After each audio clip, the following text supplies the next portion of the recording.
of Education regular meeting, September 26, 2023. Roll call. Let the minutes reflect that all members are present. And Mr. McBride, would you lead us in the Pledge of Allegiance, please, sir? I pledge allegiance to the flag of the United States of America and to the republic for which it stands, one nation, under God, indivisible, with liberty and justice for all.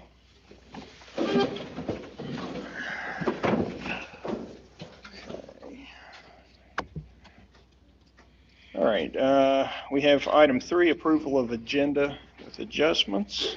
I'd like to make a motion that we pull R.T. Rogers out of the bills to be voted on separately. Second. We have a motion by Mr. Brogan, seconded by Mr. McBride, that we pull R.T. Rogers out and handle those separately. Any discussion? All in favor, please say aye. Aye. Aye. Opposed? Abstaining? Let the minutes reflect by a 5-0 vote that R.T. Rogers will be handled separately in the bills. Other adjustments? Yes, please. I would like to make a motion that we pull Diane Renee Farley out to vote on separately under the bills. And when we get to personnel section, employment, service, extra duty, that we pull that out and vote on that separately, please. Okay, do I have a second? Second. I have a motion by Mrs. Farley, seconded by Mrs. Harvey, that we pull out the bill for Diane Renee Farley and handle that separately. And under personnel, we pull out superintendent's recommendation for bus drivers and handle that separately. Any further discussion? All in favor, please say aye. Aye. Opposed? Abstaining? Let the minutes reflect by a 5-0 vote that adjustment has been approved. Any other adjustments? Make a motion we approve the agenda as read with the aforementioned adjustments. Second. I have a motion by Mr. Brogan, seconded by Mrs. Harvey, that we approve the agenda as read with aforementioned adjustments. Any discussions? All in favor, please say aye. Aye. Opposed? Abstaining? Let the minutes reflect by a 5-0 vote that the agenda has been approved with the mentioned adjustments. All right, we have some presentations. Get all going here real quick. So the first one we have is Miss Amber Stover, Miss Kim Cox, and Miss Riley Mann. They're going to give us an update on the advisory program at Summers County Comprehensive High School. I can do a little segue while they get ready. We've had an advisory program since I've been here that needed some improvement, and it got to a point where I know talking with Kim Cox here and a couple of others, we talked about an advisory program that is highly successful in a neighboring county or nearby county with about the same amount of students and the same demographics. And that was Clay County. Clay County came up with an advisory program that fit their needs and fit what they needed our kids to learn with soft skills, but also tie in what they learn in an academic day. So the counselors work with the counselors and the people at Clay County. Clay County worked with us. We worked with Clay County to see how their advisory program worked. They gave us all their stuff in a Word document so we can manipulate it. Ms. Cox can tell me if I'm pretty close there. That's pretty much what happened. Yeah, And so, except for theirs was only basically 2 days a week, and we do 5. So Right. we kind of doubled it. So- It was a little more work than we were anticipating. So I want to turn it over to these ladies. They've done a great job of reworking it to make it work for what I would call a true advisory program with more fidelity to it than a time where kids can get themselves into a little bit of trouble, as well as if I'm teaching school, I go to school to be a teacher. I don't know anything about an advisory program, but if I have people like this say, hey, here it is, this is what we want you to do, I would love that. So I think it's been well received, and these ladies, all 3 of them, have done a tremendous job. You can see this pack of information for the first semester, and I think they can now, is that enough front interference for you? Yeah. Okay. So, like you said, I'm Mrs. Cox. This is Amber Stover. He's right. We did notice that advisory was something that we had to make our lunches work, but it was not very meaningful, and what it resulted in was a lot of disciplinary problems and just issues across the board. And we knew that if we wanted to stop that, we needed to make a meaningful program for our students that they were going to, receive well. We were informed about the Clay County program, and a group of teachers went and checked it out. And we were really inspired by what we saw. The students were behaving, and we went up there for one of their school-wide events, and we were just really, really inspired by what we saw. So we talked to our leadership team, to our administration, and to Mr. Warhol. They were all on board, and we worked this summer and at the beginning of the school year to basically just start planning our school-wide advisory program. So Ms. Stover, so our goals overall are to increase attendance, improve school culture, reduce the number of failed courses among students 9 through 12, and decrease discipline referrals. Those are our 4 main goals with this program. So Ms. Stover is going to tell you a little bit about how it's set up. So first, it is an advisory program, and our lessons are done during advisory, but we really think of it as like a school-wide initiative. So there's things we do outside of advisory also. But the book that you have is kind of our main lessons here, and we put this together. It was like a mad dash kind of to put together because we wanted everyone to have it by the beginning of September. So we spent a lot of time putting this together and putting these bindings on there. Parents here spent, 2 days at the board office just making copies. I think it drove everybody crazy at the board office maybe. But he put that together for us. And so, like we said before, we got the books from Clay County, but theirs was basically 2 days, and we needed 5 days of lessons. So we had to kind of create our own lessons and come up with some stuff. What we came up with, kind of how it's structured, is every Monday we do an academic word of the week. So, and that's things like FAFSA, GPA, ASVAB. We feel like we throw out so many acronyms at the students all the time, and then they get to senior year and they don't really know what all those things are. So there's overviews of those terms, and then sometimes there's activities to do with it. The idea is the advisory teachers are doing this with the students. So it's not just a book and the teachers pull your book out and do it, but they have a digital copy that they can pull up on their board and do it with the students. Tuesday through Thursday are our lessons. Those are on different topics. We kind of have themes each 9 weeks, which we'll talk about.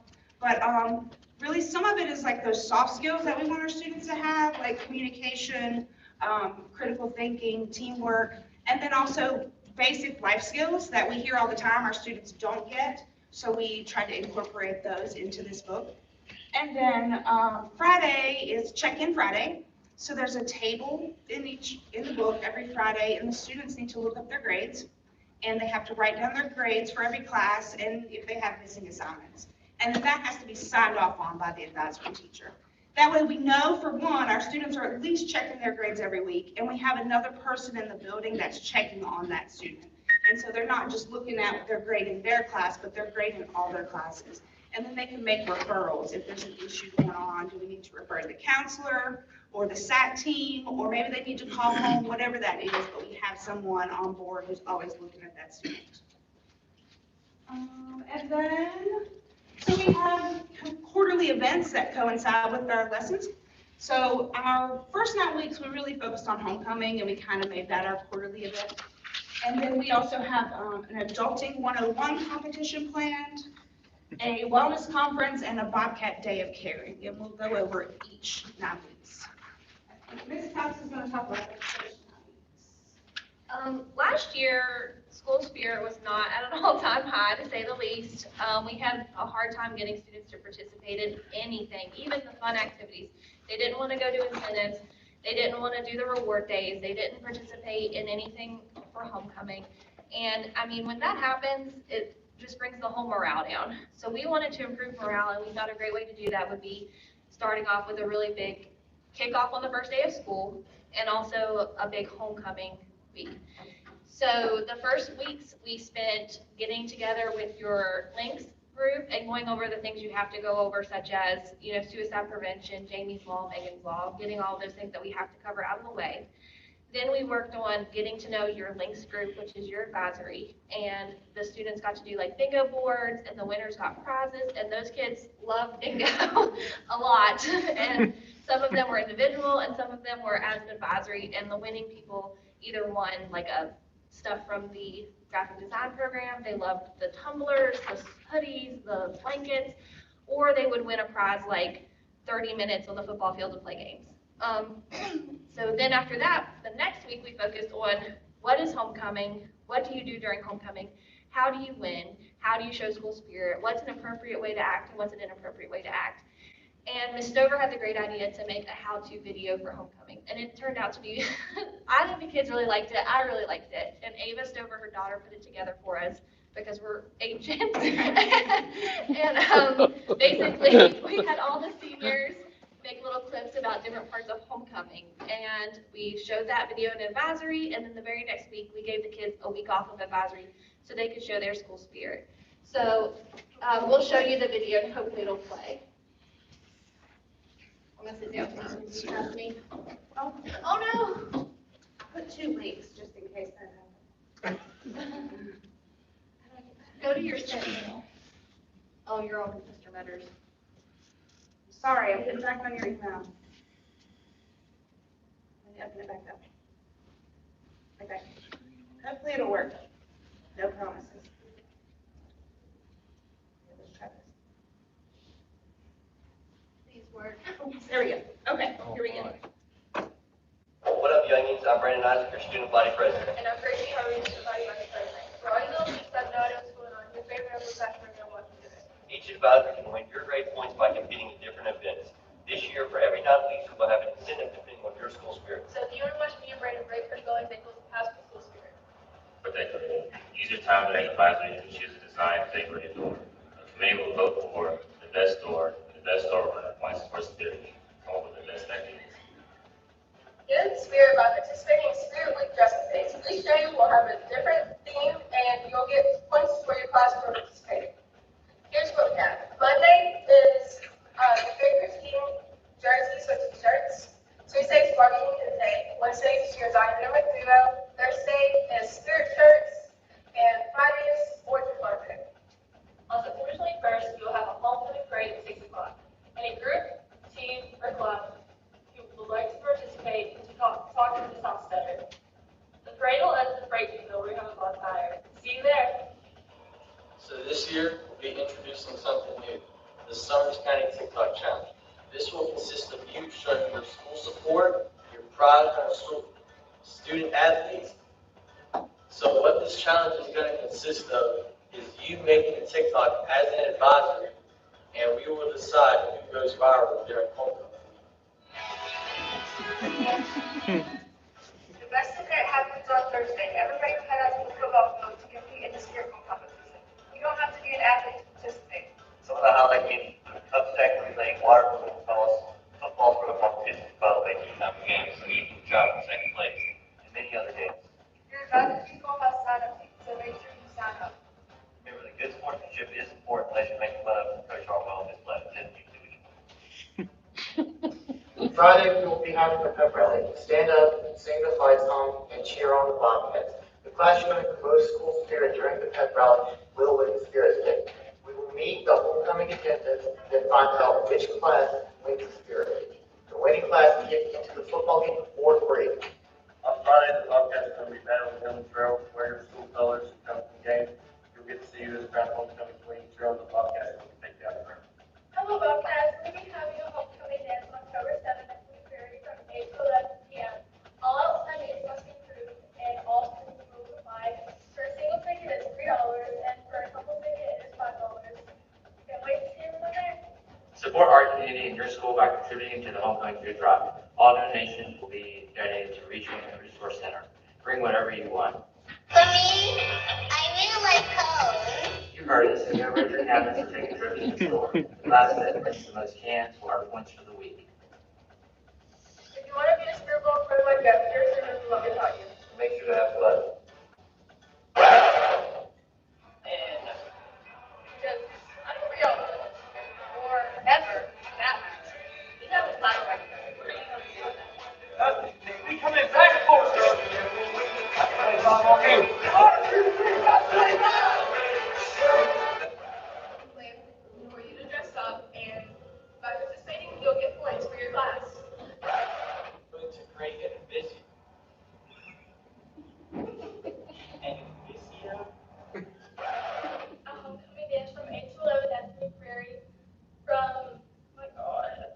Up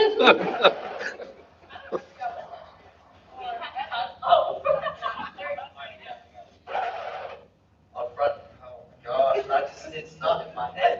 The best event happens on Thursday. Everybody get in the spirit by participating in Spirit Day. Crap. What up, youngins? What up, youngins? What up, youngins? What up, youngins? What up, youngins? What up, youngins? What up, youngins? What up, youngins? So as you can see, it took a few takes. But it was a really fun thing to make, and the seniors did not know that the juniors were going to be coming in the end, so that kind of shocked them as well. But I think that it really did have an impact on our school spirit because we had a really successful spirit bowl. We had a lot of many more students on the field than in the stands. We had a really, spirity pep rally, and we donated almost 1,000 cans this year to Reach. So it was a really big success. Yeah, I think we had 40 cans last year. Yeah. So, So we went from 40 to almost 1,000. Great. That is good. second 9 weeks, we're doing Adulting 101, so it's all about being an adult, and it'll cover topics like social media and how that can affect you later in life, and making sure your social media presence is okay, but then also just basic skills like using basic tools, which Dr. Green's really excited about. It's going to be safe. They're going to practice using hammers or screwdrivers, levels in a safe environment.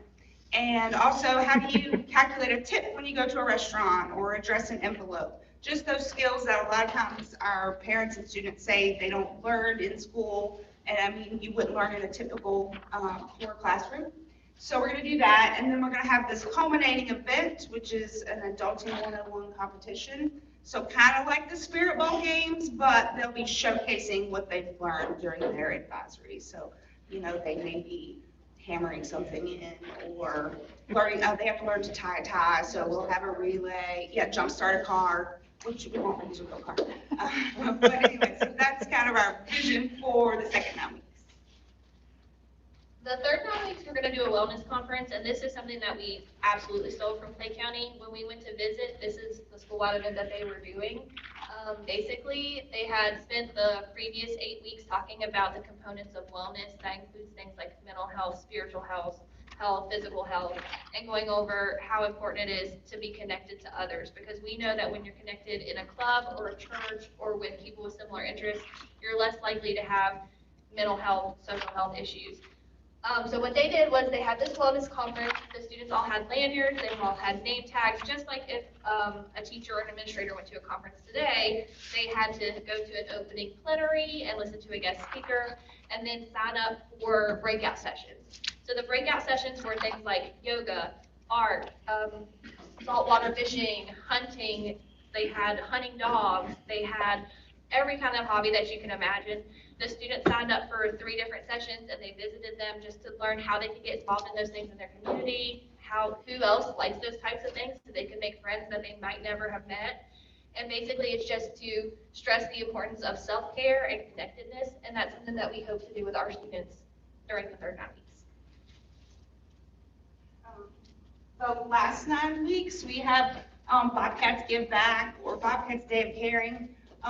And so what we want to do is focus on gratitude and also on giving back to your community, and why it's important not just to your community, but why is that good for you to give back, and what can you personally get from it. Our big event that we're working on is a day of volunteering. So, I mean, it might take a couple days, because what we want to do is have all of our students choose a place that they can volunteer. And we're going to talk to the community, find different places, and let the students choose something that they're interested in. So, it might be working with animals or working with children, the environment, different places in our community that we can plug them into, and that would let some of our students come volunteer for a day or an afternoon, and obviously they would have a teacher that goes with them. But hopefully get our students in that mindset of giving back and why that's important. So far, we feel that we've seen a lot of good results, even though it's only been about 4 weeks since we've implemented this. The students really relate to it. They say that these are relevant skills, and I think that makes it more likely for them to participate. And like I said, they also love the competition aspect of it. So if we can make it a game or a competition, they really, really want to succeed and they want to be the winners. We had the teachers, they really had to buy in, and a lot of them have done a really great job. We really couldn't have done this without the teachers doing the lessons every day and encouraging their students. We couldn't have done this without Dr. Creighton supporting us and our assistant principals and the board office. So it has really been a team effort, and we still have a long ways to go. This program requires a lot of planning, a lot of connecting with the community, and a lot of materials. So we are looking into different grant opportunities, such as like the Hidden Area Foundation. But we're kind of just working really hard on getting it done because we just feel like when we look back at our high school experience, I don't really remember the lessons I learned so much, but I do remember the Spirit Bowl, and I do remember the talent show. And when the kids are happy to be here, they're going to be more engaged, and they're going to participate, and they're going to do better. And I think that we're seeing that already. I think that when we looked at our failed courses for the midterm, they were much lower, at least in the upper grades, than they normally were. So I think that we're seeing some success so far. Oh, and this is the winning TikTok from the TikTok challenge. This is Miss Richmond's advisory. She has a junior advisory, and they ultimately won the whole Spirit Bowl. Oh, well, that's okay. Filters might not allow it. Sorry, I don't think we can play. It's okay, but it was a good one. We'll post them. They'll be posted. So look for our All right. school Facebook page. We're going to post the top 4 winning TikTok so the kids go into it. Maybe if you Very guys good. send me an email, I do the weekly reports of the, Okay. I could always shoot them a link too, if you guys Okay, perfect. do that too. And we would love for you all to come to any events we have. We'll try to keep you up to date with when they happen, because the more people who come, the better. And if you guys have any questions, we're happy to answer. If you have a particular hobby, something you like to do, and you want to share that with students, we would love to have you be one of our presenters for our wellness conference. So Yeah. think about that. I think you all have a lot of good ideas, and I think that just the Adulting 101 class, I think that's, that's, can I send my child who's graduated back? Yes. Okay.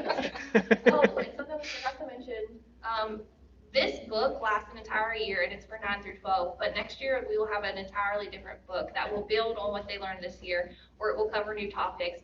And the topics we cover will probably just try to see what we have a need for and address those as those topics arise. But we will ultimately have 4 volumes of the book, and after 4 years, we'll start all over again. Very good. Thanks. Thank you. Thank you. I said, you just sit up here. Okay. Sit up here with me. I don't sit with you anytime. I was looking around, but I don't have a partner in crime. Or anything. I'll come stand up there with you. I'm not, everybody will now. Okay, so when all of the SEL, social emotional learning talk started, Kim got the Clay County idea. But, of course, I think things, but then Kim has to reel me in and be like, Riley, no, can't do that. So I was like, hey, we could just dummy ours down a little bit. Not really dummy, but to 6th, 7th, and 8th. She's like, no, because we're going to do ours I was kind of mean For about it. years. I said that's ours. 4 years. And so you can't really do that because then they will be having the same thing when they're in the 9th, 10th, 11th, and 12th. So this summer, Christy Schaefer was kind enough to go over many social and emotional learning curriculums. And so she found one that was agreed upon called Positive Action. And she checked it out with Charleston, with Stacy and Stephanie, the counselor people in Charleston. And it met everything that West Virginia had to meet, all the content standards. the objective and grade level expectations. And so it's called positive action.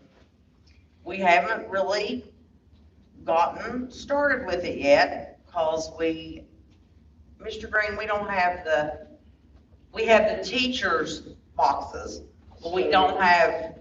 We are still waiting we have one box for every grade level. We have ordered one box for every teacher. I think Christy wanted to get it in and get one set in for every grade level before we ordered the whole thing, just to make sure that what was online and matched what was in the box. And we were going to have a professional development And I for think the she's 6th, 7th, and 8th. For next week. Because all the boxes were shipped Thursday of last week. They should be here this week, so she's aiming for next week, one afternoon, to start that professional development. So our 6th grade box, it has like 10 to 15 minute scripted lessons in it.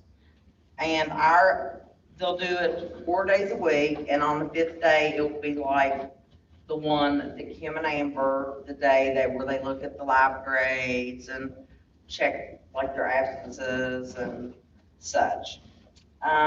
It has 140 lessons in it, 48 per year.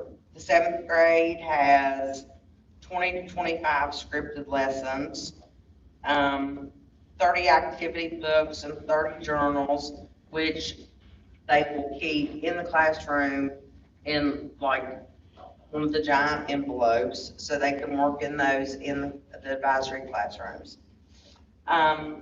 It includes materials for 30 students. The 8th grade has 15 to 20 minutes scripted lessons and has 83 in it. Each of them have 6 units, 82 lessons, 31 per year is the minimum. The big thing with the 6th, 7th, and 8th is on the positive action, there's like 3 arrows. There's thoughts, actions, feelings, and it's positive thoughts will lead to positive actions, positive feelings. Because, as you know,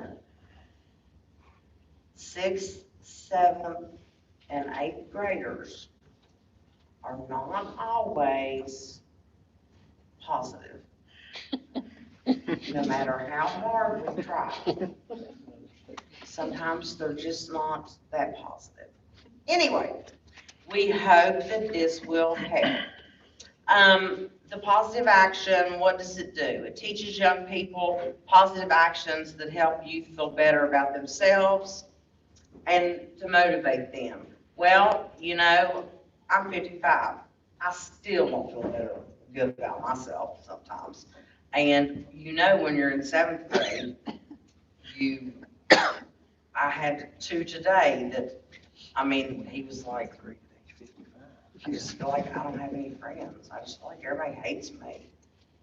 I was like, have people done things to you? Well, no. Well, you just have feelings. We want this to create a positive school climate that is supportive of positive behaviors by administrators, teachers, and students. We want it to engage parents. Big thing, to engage parents. And we can only hope and pray that this will engage parents. And we hope by doing group things, like maybe in the evenings, we can get parents engaged that way. We want them to to reinforce their positive behaviors. I have a lady that's going to say a little something, if I can get her up here. Yeah, you can get on there. In this video, we will give you a quick overview of the Positive Action Program to help you decide if this program can meet the needs of your community and to determine whether your school or agency has the resources to support its implementation. The Positive Action Program is a school-based program that focuses on school-wide systemic climate change for grades K through 8. The Positive Action Program works by teaching and reinforcing the notion that you feel good about yourself when you do positive things. The positive action philosophy can be visualized as the thoughts, actions, feelings circle. This circle shows how thoughts lead to actions, and actions lead to feelings about the self, which in turn leads to more thoughts. Thus, the feelings about one's self depends on the thoughts and actions, which can be either positive or negative. Being more aware of these thoughts and feelings enables more informed positive choices throughout one's lifetime. For any program to be a good match for your community's needs, it should help to reduce the risk factors you have identified as problem areas, and it should help to bolster the protective factors that you hope to strengthen. Positive action has been shown to address the following risk factors: antisocial and aggressive behavior, early initiation of drug use, favorable attitudes towards antisocial behaviors and towards drug use, physical violence, bullying, and rebelliousness. Positive action has also been proven to impact protective factors, including academic self-efficacy and positive orientation towards school, clear standards for behavior, perceived risk of drug use, problem-solving skills, improved relations with prosocial peers, and communication, interpersonal, critical thinking, adaptive coping, and self-management skills. If you don't know which risk and protective factors are having the greatest impact in your community, consult your local Pennsylvania Youth Survey data. More information is available on the Epicenter website. Positive action is delivered in elementary grades kindergarten through 6 and in middle school grades 7 and 8. This program consists of 6 consecutive units in each grade. Each unit consists of the following topics: self-concept, positive actions for your body and mind, managing yourself responsibly, treating others the way you want to be treated, telling yourself the truth, and improving yourself continually. Ideally, lessons should be taught in the morning, with lesson concepts reinforced throughout the school day. With regard to the structure of lessons, grades kindergarten through 6 have 140 lessons, which can be delivered to the students, lasting approximately 10 to 15 minutes each. In terms of dosage, a minimum of 48 lessons should be delivered per school year. In grades 7 and 8, there are 82 lessons, 15 to 20 minutes in length. A minimum of 31 lessons should be delivered within the school year. Lessons can be adapted and localized with character names, settings of stories, and other cultural references that are relevant to your school and area, and this can increase lesson effectiveness. However, the underlying concepts, methodologies, and strategies of the lessons should not be adapted. With regard to positive action training, there are several options available through positive action, including on-site, in-person orientation, online webinar format, and an on-site train-the-trainer option. In Pennsylvania, the Epicenter and PCCD recommend the in-person training for schools, as this is the best way to really become familiar with the program and lessons.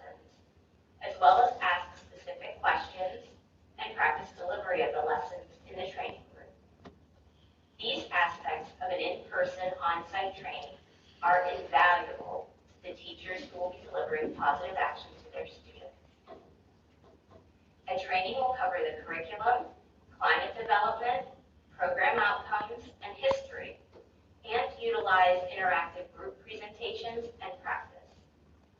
And in-person training can have up to 50 participants. In terms of curriculum and material expenses for Positive Action, your school or program would need to purchase instructor kits for each grade level.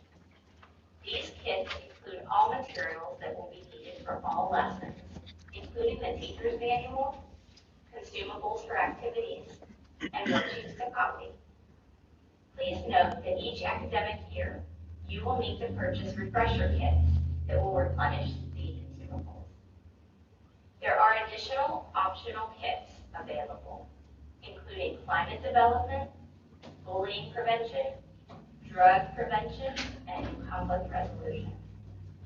Please note, we recommend the climate development kit specifically as part of the program, as this particular kit was utilized as part of the original research on Positive Action as an evidence-based program. Prior to implementing Positive Action, some key elements will need to be considered, including location, teacher buy-in, training, administrative support, curriculum and model adherence, budget, sustainability, and data collection. To recap, Positive Action is a school-wide climate change program that teaches the concept that you feel good about yourself when you do positive things. Implementation of the program is easy and straightforward, with all materials and lesson manuals contained in the classroom kit. Positive Action has been proven to impact protective factors, which include academic self-efficacy and positive orientation towards school, clear standards for behavior, perceived risk of drug use, problem-solving skills, improved relations with prosocial peers, and the following skills of communication, interpersonal, critical thinking, adaptive coping, and self-management. If you would like more information about the Positive Action Program, please contact the Epicenter or visit our website. Okay, when I was researching, I did find out that if you want to get rich quick, you are the trainer, a one-on-one trainer, because it's outrageous. Some of the other things that go along with the information that she gave you are behavior improvement, classroom management, conflict resolution, bullying prevention, cyberbullying prevention, prescription drug abuse prevention, tobacco use prevention. It seems like, you know, you might be thinking, wow, tobacco prevention, but I mean, it's every day. Violence prevention, career education, character education, dropout prevention. And Mrs. Schaefer, all of these kits, they come with their script for the teacher, a book for the teacher. And it has exactly what they're supposed to say and do. And I printed off a sample script to do with Kim and Amber, but it might take too long and you all might not want to wait, so I might just read a bit of it to you. But what was I saying? The script? Oh, Ms. Schaefer.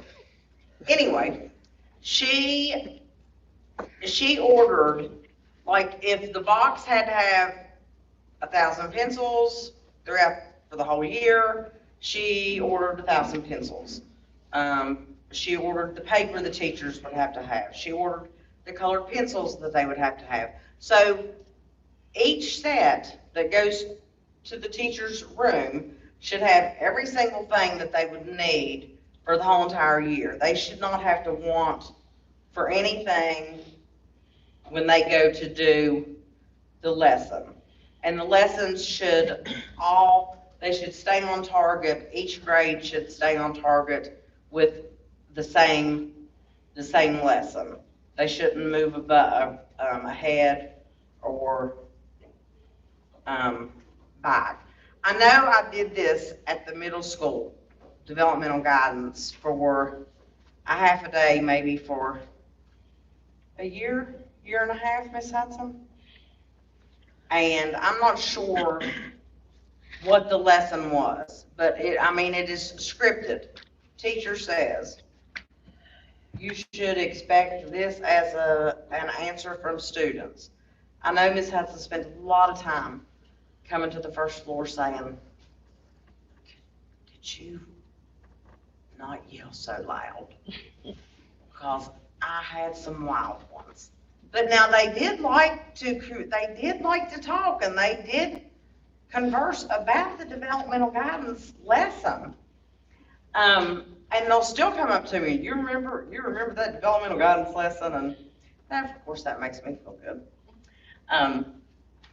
But Miss Christie spent, I don't know how long, ordering all that. And hopefully, when we get going, like these ladies have, kudos to them, we'll be able to come back and maybe give you an update the middle of the year, maybe, to show you how it's going. Because I do know, if I know one thing, it's that sixth, seventh, and 8th graders, they do love to talk about themselves. And it should not be a problem getting them to do these lessons. We may hear more than what we want to hear, but it goes with territory. Did you have a question? I want to interject if you don't mind. Oh. We have two curriculums, and they're both going in different directions. But when we talked about SDL curriculums, we already knew we had the high school curriculum coming. In the end, the goal was in middle school to kind of teach them how to be decent human beings, and then in high school to teach them how to be productive and successful human beings. So the goal is that those two programs will flow and mesh together, because we do know that one of our biggest struggles right now is our culture and our climate, and getting people where they want to be. And we've seen some success, but there's got to be more than just consequences. There's got to be some education on the back, really on the front side of it, really. And I think that by having these two programs, we're going to see results. Obviously, the high school programs are going to be more exciting to the things that they actually get to use, and physical manipulatives and that type of thing. But I think that when we get this program rolling by the middle of the year, I do think and as long as we stay on message, I think we will start seeing some bigger impacts on our middle school side. I think so. I mean, I know my son was thrilled with the things that you all did, homecoming. Now, he doesn't get excited he doesn't get real excited.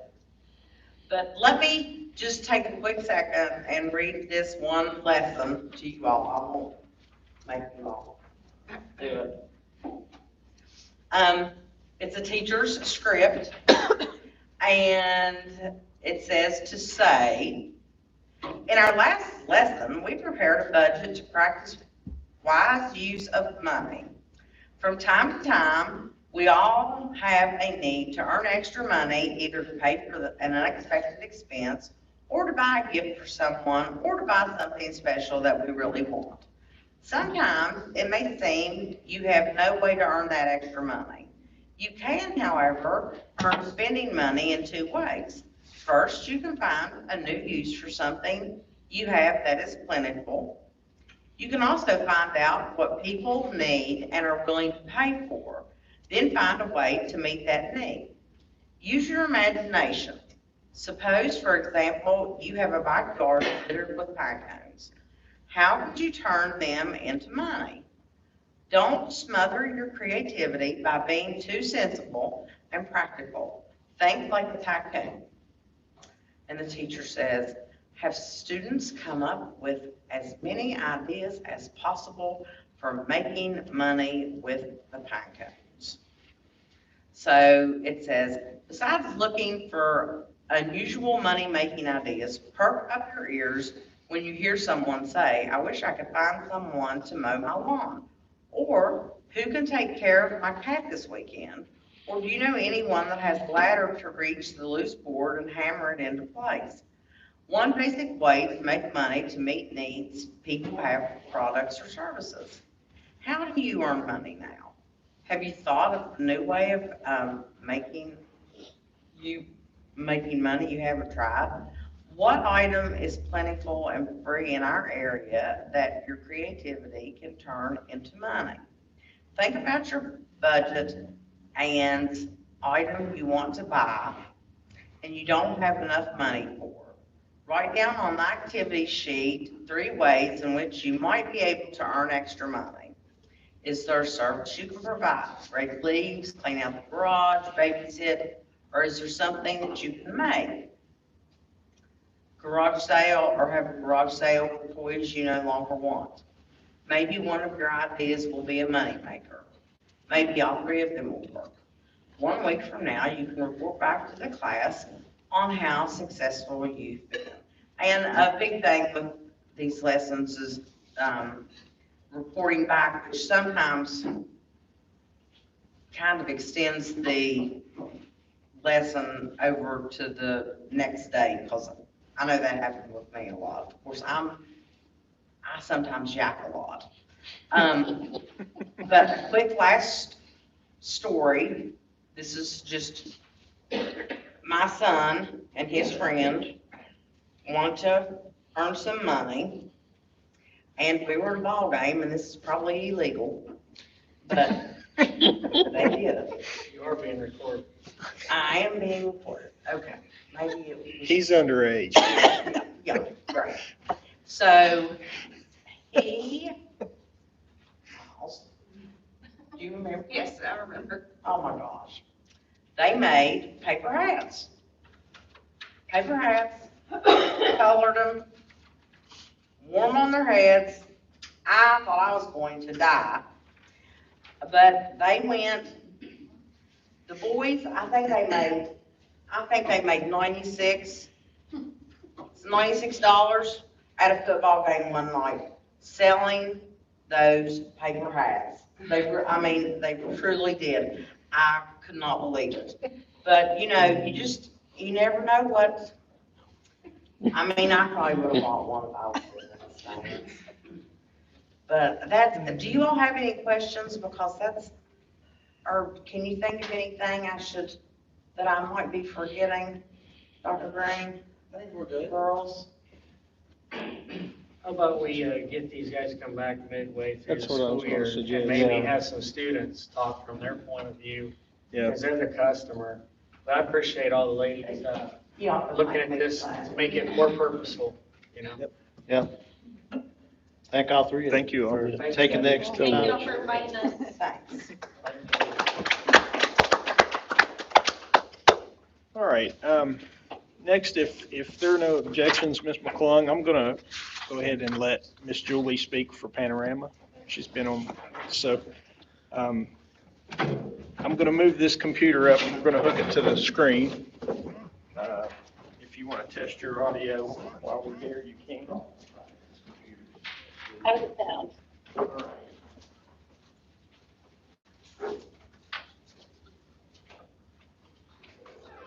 Thank you. Thank you.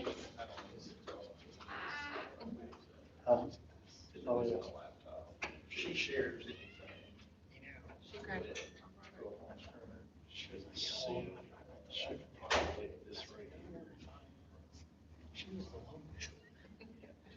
Yeah, I graduated with her sister, Jane.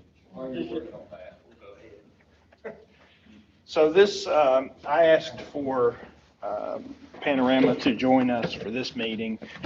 We did approve that proposal with them to do our climate survey.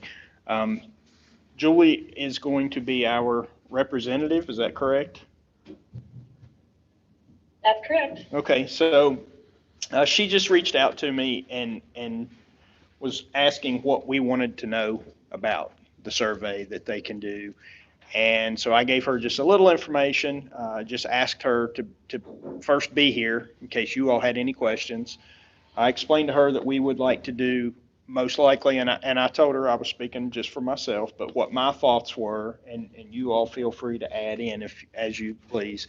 My thoughts were we would probably do a climate survey with staff members pretty soon, and then another one toward the end of the school year. I also mentioned to her that at some point during the year, I would like to do some type of student survey just to get feedback from the students, what's working, what they would like to see different, what they think's not working. And then she also mentioned we could use this as a community survey type thing to get feedback for our levy. So that's kind of what we talked about briefly, and then we just made sure that if she needed to share the presentation that was originally presented to us, we had her join us through Teams so she could share that if you all needed to see anything from it again. I think that there were several emails that were sent to Mr. Warville and myself from Panorama. So Julie, you can explain maybe a little more now, but we will have an account set up for our county. Yep, that's correct. You'll have a Panorama account which will allow you to create and distribute these surveys. We'll also then compile reporting on the back end so that you can, review your reports right through the platform. And then we're also able to provide professional development. So if we wanted to say like, okay, this is, one of the first times we've collected this type of data, we have folks on our end that can help you guys navigate those results, and then like how do we take action on them as well.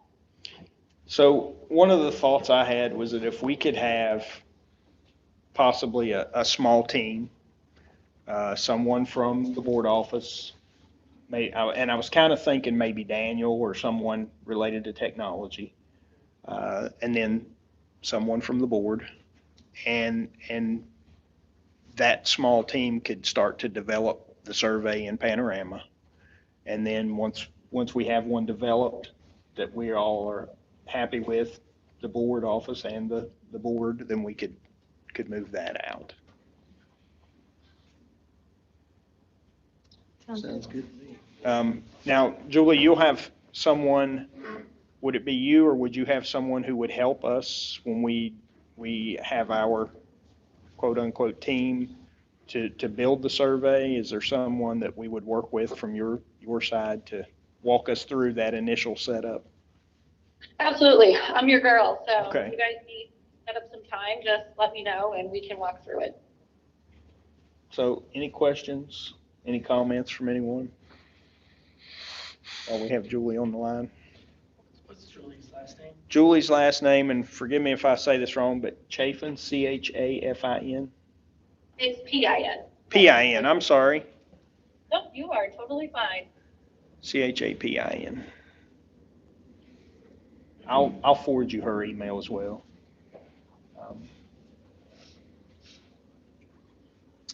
I don't Questions? have anything, I don't believe. Okay. I did ask how many surveys we could do. And just to clarify, she said we could do as many as we wanted, but she did caution that survey overload. And that's why I was kind of thinking just those 4, that way we're not surveying our folks to death. And it would be a lot for us too. It would be, yeah. And then just getting that information out to the folks could be difficult at times. So. I think that's a good idea. Okay. Well, Julie, I apologize that you've been on with us this long and for such a short question and answer session, but I just wanted to have you available in case any of the other board members or the superintendent or anyone from the central office staff had any questions. Absolutely, and I'm not going anywhere, so if you guys think of something once I'm off the call, let Craig or myself know, and I'm happy to answer any questions ongoing. So that's what I'm here for. And I'm gonna forward your email to the superintendent as well. And that way he'll have that. If we have any communications, we'll just kind of send it amongst us. All right, well, thank you for joining, and look forward to working with you on this. All right, thanks so much, Craig. Great Have a to good see day. everybody. Good. Bye-bye. Bye. Thank you.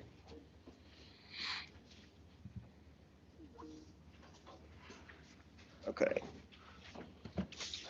All right, Ms. McClung, now it's your turn. You all should have one of these.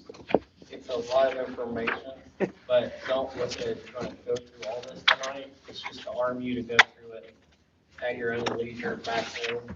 And if you have questions, we can answer those, but I'm gonna have Cassandra go over things that she's found out and, well, we have researched, but I think the first one you need to see is from the first page email to our CSBO from Uriah Cummins at the state level. I think that's a good starting point. So, go ahead.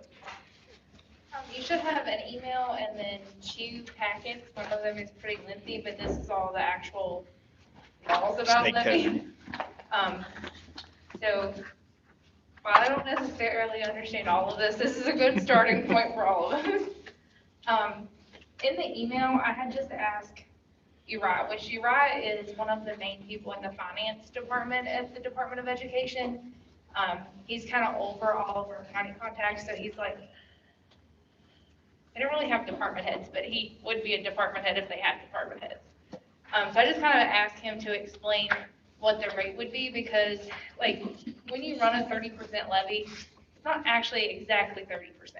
It's a little bit less because there's max percentages that you can use. So he kind of broke it down a little bit at the bottom here. So he used an example at 30% and an example at 50%.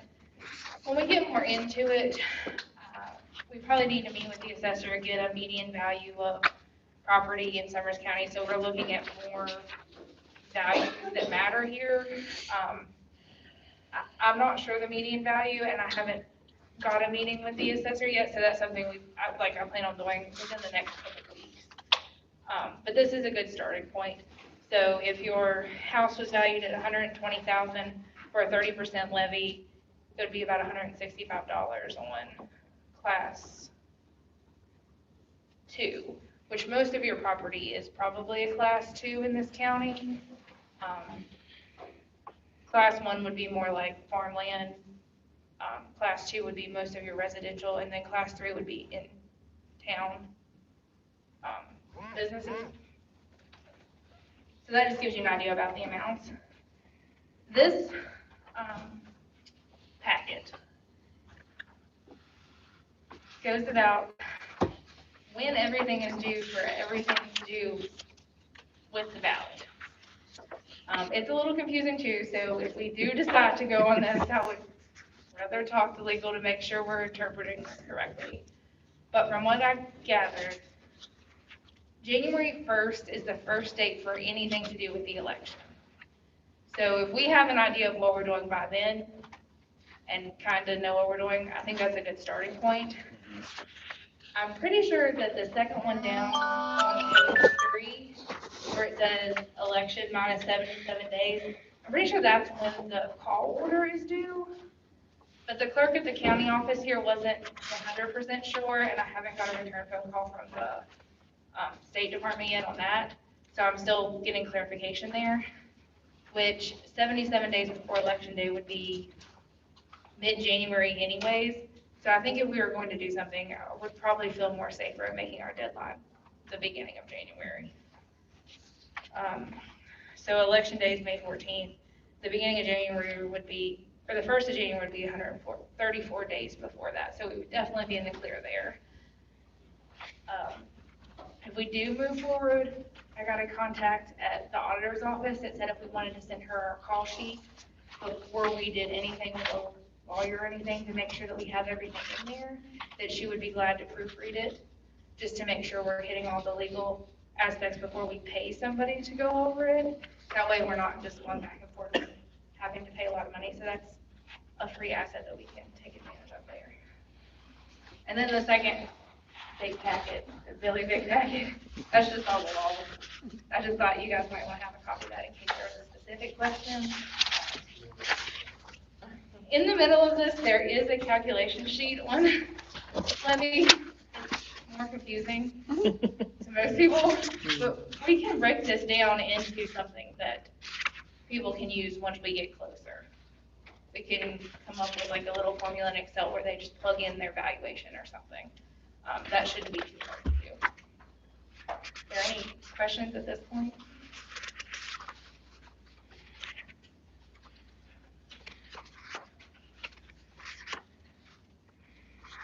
Is there any other information you want to find out? I like the idea of the Excel spreadsheet where you can just plug that in. The other thing that seemed useful the last time is if you actually take a tax ticket and you show this. I realize if the Excel formula would let it be more specific to your your situation, but if you just have a general, if your house is appraised at this much, here's what. And I just haven't got a meeting with the assessor to get that yet, but I'll try to do that within the next week. Okay. If we are going to move forward with getting information, though, are we looking at public events? Because Railroad Days is soon. So we do need to decide that, not necessarily today, but soon. Yeah. That was my only other thing I was going to throw out because it is, right around the corner. I think that we definitely need to have some feedback from the public, but I think we also need to have that information to present. Yeah, we don't want questions asked we can't answer. Okay. Well, but we don't know what questions we're answering yet. yeah, I think that's the other part too, is maybe taking questions to the public of, what would you support in a levy? And how much are you willing to see your tax ticket go up to support that? Are two big questions that I think from an information session. And that would be good to have the Excel spreadsheet for, especially if you're going to ask someone how much are you willing to see your taxes go up. You could plug it in and that would give us an idea of what levy rate we would We be just have to looking be at. very careful about how we present that because these are all estimates. Because we're not the one that assesses the Right. stuff. So if their assessed value goes up too, it's not just raising by what we're saying. Right. So we need to be very careful with wording. Based on current assessed values. Well, the other thing too is we also have to let them know that we don't want to go over a certain percent, but we also don't want to ask people to vote for a percent that really doesn't help the school either. Right. Yeah. So we have to, if we're really being serious, I think 30 to 35% is very much right in that sweet spot to say it would help the school, but not hinder too much on your end as a taxpayer. But the only thing I can say is I can't argue that right now you're paying zero. You can't argue that when someone says, I don't pay anything. You're right, then you'll have to just go ahead and vote no, then if that's how you feel. I'm not gonna try to change people's minds, but we have to be reasonable to say the sweet spot is 30 to 35%. We're not asking for a whole lot, but this will help us get the needs that we have for like an SRO, community of schools, busing to activities that in the past people did carpooling, which that still surprises me. And then the last one really needs to be dealt with is facilities. We got to keep these facilities upgraded because we're dealing with a lot that have not been upgraded or been maintained, I'll just say that, which includes athletic facilities, playgrounds, those types of things. So a 30% to 35%. I think that will cover those. That's a good start for a first time levy because I would rather get something than nothing, but I also don't want to get something that's less than that because it's like, that doesn't get what we need to keep all three of those. And we're not able to show results from it. It would cover, Yeah, that's the issue. so it would cover those with supplements. It doesn't cover those entirely. We'll still have to supplement with federal money for some stuff And state, state grants and hopefully a grant to do the other, SRO. I mean, 30% would not be enough to run those three things on our own. And as far as facilities, at 30%, it's gonna be one major project a year, that's it. How long, so if we run this levy, and I will have to read through this, it probably tells me, but how long would it be in effect for? Can we set that time frame? How long it's in effect? What is it? 4 years, 5 years? Up to 5. Up to it's up to 5. Most counties do it at 5 years because that gives you a flex year to rerun it. And that gives you plenty of timing in between. Plus, you but don't get the money the first round for 18 months. Yeah. So let's say we said they voted yes today, you gotta wait a whole 18 months before you start seeing that money coming in to get assessed the correct current value. Okay. Summers County has been fortunate to not have to do this until this point in time, with all of our surrounding counties already having a levy in place. But the time has come for us to have to, address this now. I will say that there are only 11 counties in West Virginia that don't have a levy at all right now. And those are the bottom paid counties, the bottom performing counties, the ones that are having the hardest time securing people because there's no funding for the supplemental services that other counties that do have levies have. So, I mean, it's pretty obvious that levies do help. Just whatever you guys want to move forward with. I think if you can get a meeting with the assessor as soon as possible, do we want to try to set something up for Railroad Days? Is that too soon? I mean, we're just looking at a couple weeks away. Yeah. So, I mean, I can make it, as long as I can get a meeting with the assessor, I can make it happen if you want to. I think we need possibly some flyers to hand out. Here's what and I think that would be a good place to have. If your property's currently valued at this much, here's what you potentially could see. I think that here's what we want to do with this money if the levy were to pass.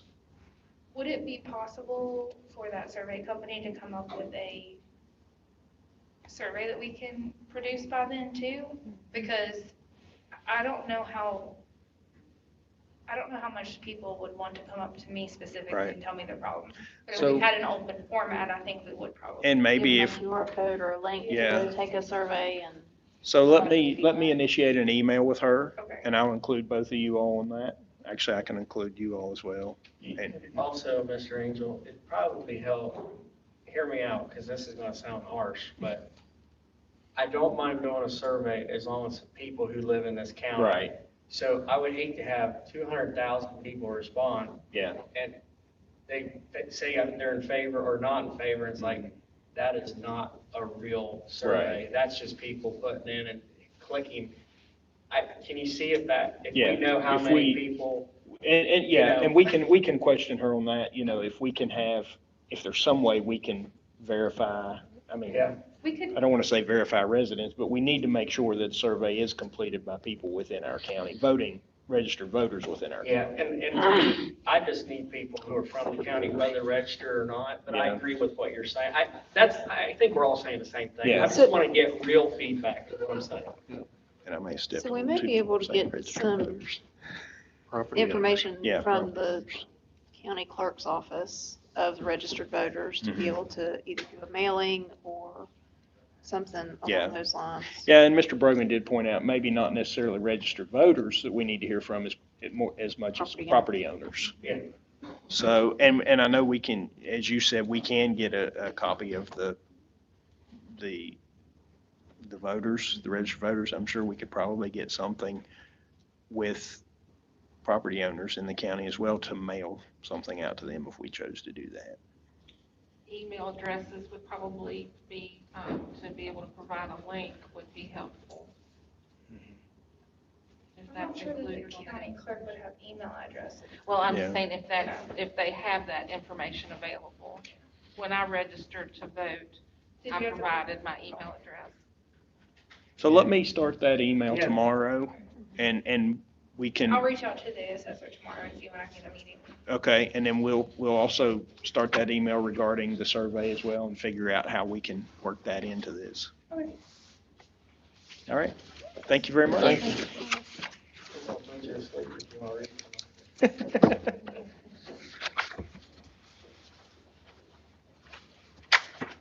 All right, next we have Ms.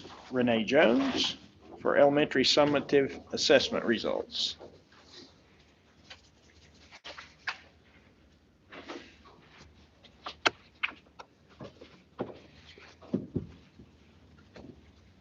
Can you pass it up, please?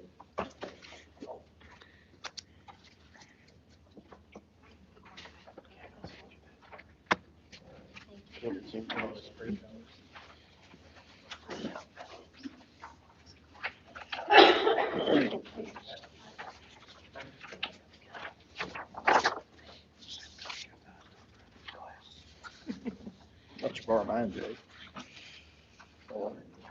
I've got these little readers. I've got mine vocals. See good without my glasses. I can't too close. I tell you, it's that way out there. Starting to get, yeah.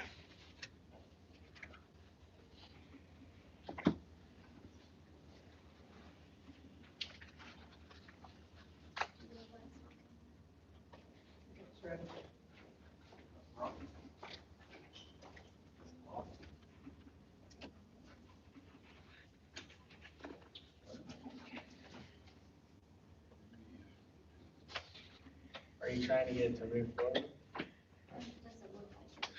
There.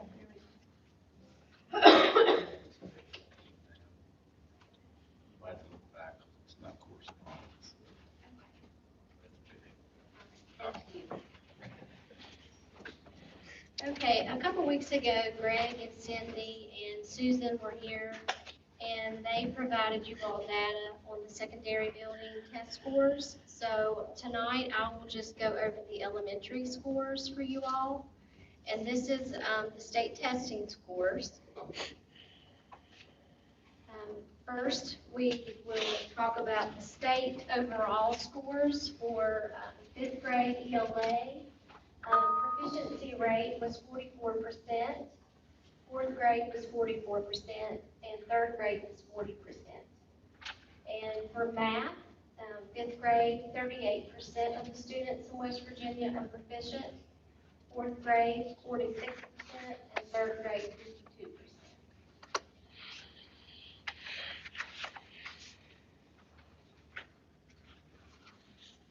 Hinton area elementary, I wanted to show you the scores for third through fifth. For ELA, we had 31% of our students proficient, fourth grade 20%, and third grade 18%. In math, 29%. For fifth grade, fourth grade is 25%, and third grade is 21%.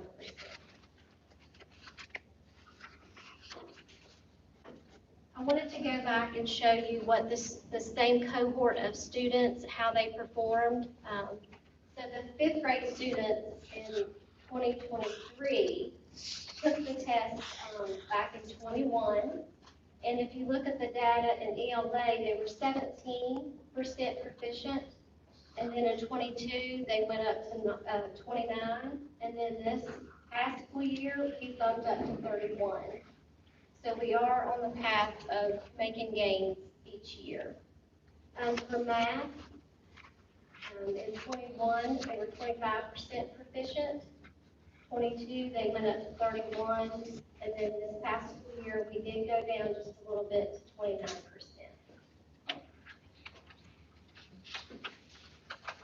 Fourth grade students, back in 22, ELA, they were 12% proficient. And then this past spring, we bumped up to 20% proficient.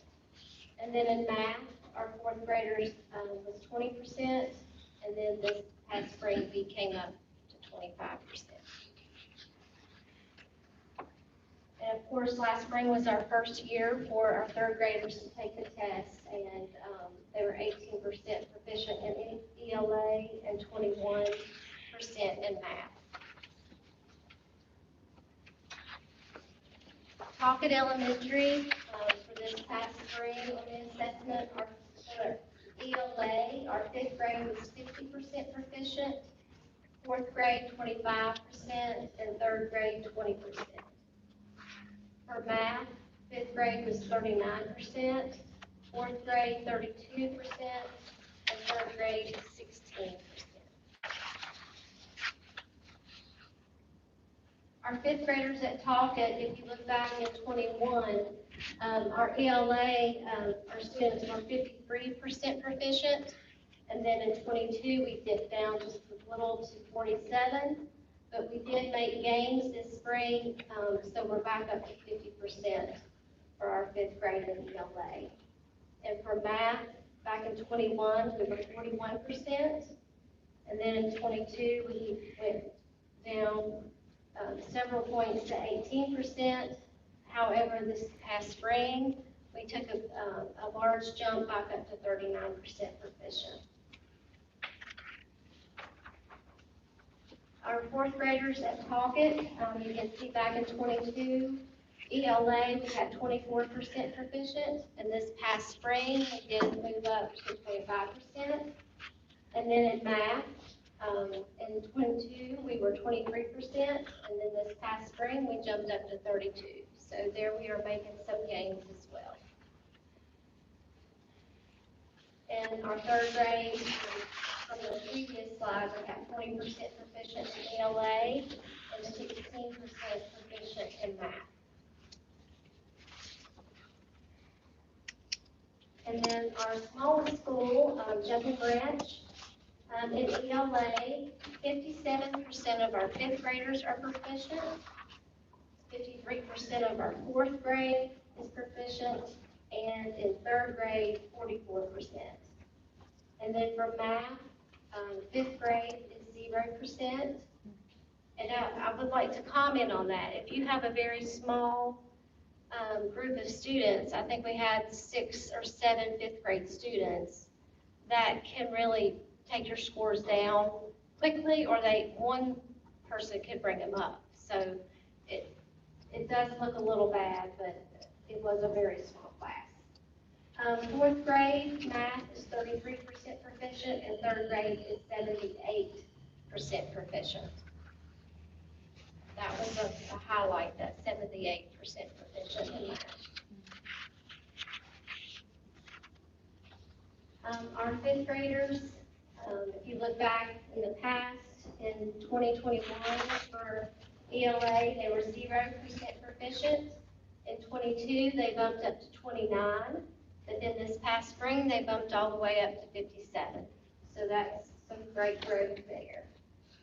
Math, back in 2021, fifth grade was at 20%, then down to 14, and then to 0% for this past spring. And that's the ones that meet proficiency. Right. Okay. Yes. Our fourth grade in year 22, in ELA, we had 25% proficient. And this past spring, we bumped up to 53. And in math, in year 22, we were at 50% proficient. And then this spring, we did go down a little to 33% proficient. And then our third grade, first year testing, 44% in ELA and 78% in math. So I'm curious to see how our third graders do next spring on the test. Do any of you all have any questions for me? I think that's clarity on what Greg asked. Is this just the meets proficiency category, or is this meets and exceeds? It's meets and exceeds, Okay. yes. You're welcome. Any other questions? Thank you. Thank you.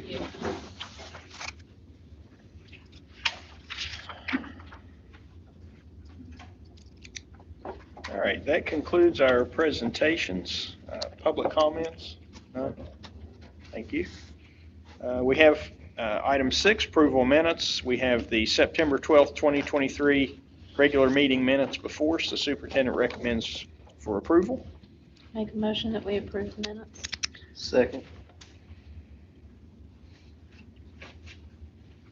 Have a motion by Mrs. Harvey, seconded by Mr. McBride, that we approve the September 12th, 2023 regular meeting minutes. Any discussion? All in favor, please say aye. Aye. Opposed? Abstaining? Let the minutes reflect by a 5-0 vote that the minutes from the September 12th, 2023 regular meeting have been approved. Okay. Do you lead this yet? Do what? Yeah. No. You can, a 3-0 can go with the 2, right? Okay. I didn't know if my notes were right. Yeah, Okay. that's all right. Yeah, because she has that one bill for herself. We could have handled it. She didn't have to recuse herself for safe. Yeah, for R.T. Rogers. Okay. I will. I just want to make sure I got my notes Yeah. right. Okay. All right, so we have before us the bill for R.T. Rogers. Make a motion that we pay R.T. Rogers. Second. Motion by Mrs. Harvey, seconded by Mr. McBride, that we pay R.T. Rogers. Any discussion? All in favor, please say aye. Aye. Aye. Opposed? Abstaining? Let the minutes reflect by a 3-0 vote, with Mrs. Farley and Mr. Brogan recusing themselves, that R.T. Rogers has been approved for payment. Next, we have before us the bill for Miss Diane Renee Farley. Make a motion that we pay Ms. Farley. Second. Motion by Mrs. Harvey, seconded by Mr. McBride, that we pay Mrs. Farley. All in favor, please say aye. Aye. Opposed? Abstaining? Let the record reflect by a 3-0 vote, with Mr. Brogan and Mrs. Mrs. Farley recusing themselves, that that bill has been approved for payment. We now have before us the remainder of the bills. Make a motion that we pay the rest of the bills. Second. We have a motion by Mrs. Harvey, seconded by Mr. McBride, that we pay the remainder of the bills. Any discussion? All in favor, please say aye. Aye. Opposed? Abstaining? Let the minutes reflect by a 5-0 vote that the remainder of the bills have been approved for payment. All right, next we have approved transfers and supplements. There are None. Okay, next we have old business. None. no. New business, approved purchases over 25,000. There are none. All right, new business, item B, discussion or possible action to approve out-of-state travel request. This is for Nathan Smith, Amy Smith, and Mary Elkins for the Ed Tech Conference in Myrtle Beach, South Carolina, October 24th through the 28th. You all have approved this in the past, but real quick, just give you a quick discussion. They come back and they report out what they've learned there and how they're going to use it in the school system. And from what I've learned when they've gone to these, it seems like they learn quite a bit and bring it back to the school. And they're three really good professionals. That'll be that. Would it be appropriate if we vote yes, if we can go along? Recuse yourself. They need a chaperone. And take fishing poles. Yeah. Exactly. I'll make a motion that we approve the out-of-state travel request. A motion by Mr. Brogan, seconded by Mrs. Farley, that we approve the out-of-state travel request. Any discussion? Where's the funding coming from for this? I thought it was coming out of our, where did we pull that last year? Was that technology or was that through a title grant? I think we're trying to pull it from ARP. Okay. Or we can do Title II, either one of those would work. I think past we've done Title II before we had COVID money. So we'll get it out of one of those two. Okay, thank you. Yep. All right, any further discussion? All in favor, please say aye. Aye. Opposed? Abstaining? The minutes reflect by a 5-0 vote that the out-of-state travel request has been approved. New business, item C, discussion or possible action to approve MOU with Rhonda Stout, Greenbrier Autism Professional Services. She's going to be providing supervised hours for Marty Mann and Savannah Connor to assist in the BCBA or RBT certification process at $65 an hour.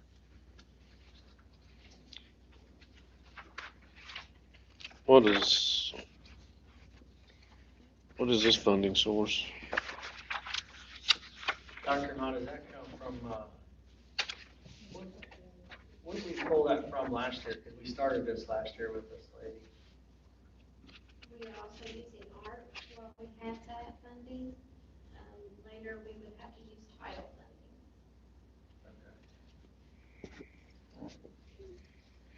funding. And in the MOU under bullet point 4, it says direct services will be billed at $75 per hour and indirect services at $65. So are we?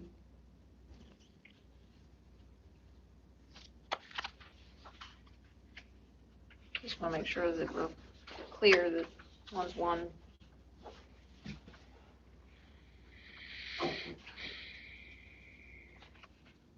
Because on the item, it just says the 65. Right. Yeah. Right.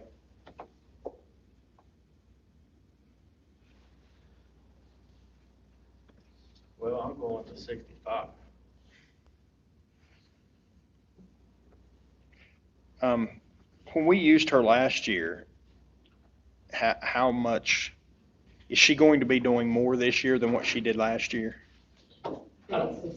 Same amount. Same, or it Okay. depends on how many hours, because I think one of the two gals is a little bit further ahead than the other, is that correct? Yeah. I think 'cause one having a baby kind of might have pushed, life happens, so. So, just so I understand this, she's going to be working with the two staff members to help them get their certification? Correct. Yeah, there are a number of hours they have to have as part of the certification process. And then They're she, Supervised by a board certified. okay. And then we may use her for consultation if we have a student who we need assistance with. Is that, because it says, she will also provide direct student services or consultation when agreed upon by Rhonda and SCS. So there's a potential for us to use her if we need to until they're certified. Okay.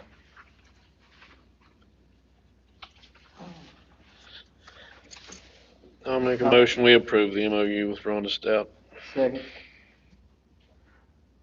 Motion by Mr. Brogan, seconded by Mr. McBride, that we approve the MOU with Rhonda Stout. Any further discussion? All in favor, please say aye. Aye. Opposed? Abstaining? Let the minutes reflect 5-0 vote that we have approved the MOU with Rhonda Stout. Okay, we have D, discussion or possible action regarding the FY23 financial statement. You have a nice bound folder in front of you.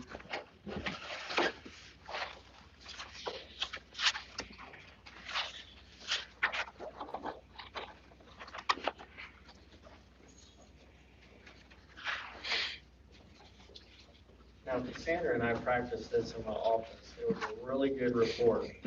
So if you have any questions, please ask. And I said, the only downside is I can't think what 5 other people might ask you tonight, but I think she has a pretty good overview to be clear and concise. So everything in your packet there, that's the long version.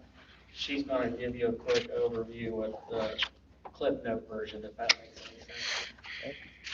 So what you have is exactly what will be submitted to the state, and it's due this Thursday, so with your approval tonight, it'll be submitted no time tomorrow.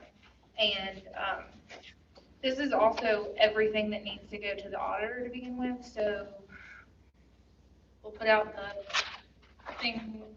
RFI for the auditor this week. It takes a couple weeks to do it, so we'll probably bring an auditor's election to the board at the last October meeting. And then that way we can start with our audit in November, and those are due in March. I don't see any reason why there wouldn't be any, unless it's the auditor's not able to. We should be able to meet that deadline this year, where, as last year, it was later.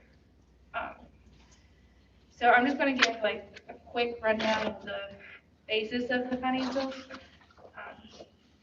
We ended the year with a 1.67 million carryover. Last year's was about 1.7, so it's about the same. This is 11.99% of the general fund, and the state's recommendation is 3%, so we're well above that amount. The net balance is actually 2.5 million, but this is the 1.67 carryover, and then we had 790 in what they call non-spendable. And our non-spendable are prepaid BRIM insurance, prepaid workers' comp insurance, and any outstanding checks. Our assets increased by 516,000, which was primarily the 3 school buses that were purchased. The long-term debt decreased by 215,000, which was mostly paying off the lease of those 3 buses, because it was a lease to pay for the buses. The federal grants and expenses are still pretty high due to the influx of funds, which is primarily the COVID-related extra funding that we're getting. There was a negative funding balance in capital projects, and this just has to do with the timing of the payments that we have to make for the addition and the checks that we get back from the SBA. As long as we stay on budget, that should net out to 0 in the very end once that project is done, unless we add something that isn't in the original agreement for that, but that fund should end in 0 as long as we stay on schedule. The ESSER funding is a negative balance, and this also has to do with the draw request.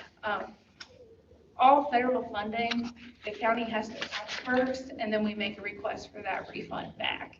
So this just has to do with the fact that we still have that request on the books at June 30th, and we haven't got the refund back, so that's why that's negative. The school funds themselves increased a little bit this year, but each school does their own budget individually for that. So that could have to do with fundraising or them saving money for something. It's just their individual. The property taxes were originally budgeted at $3,348,000. We actually collected $3,797,000, so it was $450 more than we budgeted for, so that was good. The biggest changes in expenses this year were the cost of instruction, and it was about $1 million more than last year out of general funds. And this is mostly to do with the raises and additional support services that we're having to offer.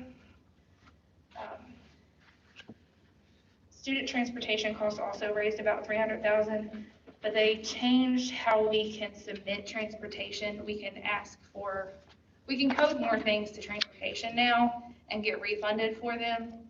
It's a 2-year process on that, but we get funded for that. We get funded on transportation based on how much was spent 2 years prior.